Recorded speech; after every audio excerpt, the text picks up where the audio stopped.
What up, girl? At the Fringe Salon in Remington lately, A little crazy. owner Laura We Schneider opened in 2016, is keeping her eyes on the client thinking that nobody was going to care about us enough to do anything about it. and her ears on the road. I have been in here being like, oh God, what if we got hit right now?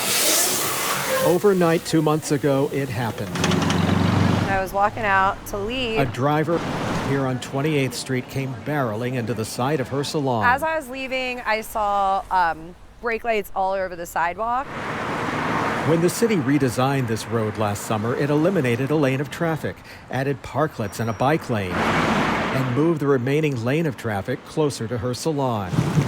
And making turns, she says, suddenly became a safety hazard. And they don't realize that people are going like 50 miles an hour coming from the highway, and so they get T-boned and creamed.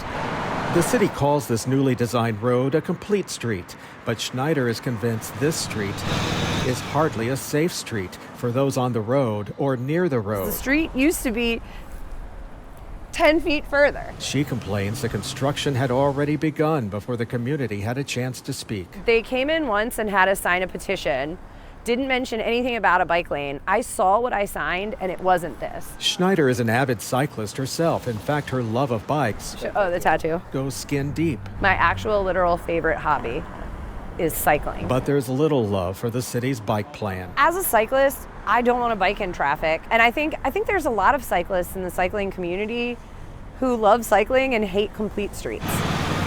The city council has called a hearing for next week to examine complaints about complete streets. I'm a big fan of bike lanes as traffic calming, and I do think that we just have to have a better way of communicating all of this and making sure everybody's part of the planning process. At some point, we have to be like, this way isn't working. The city has now installed concrete barriers to help protect her business. Literally, my best friend used to live in the apartment upstairs. I think her car got totaled twice.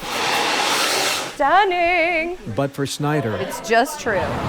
this street is hardly complete. If your values are about cyclists and safety, well, I'm a cyclist, and I'm telling you that I don't feel safe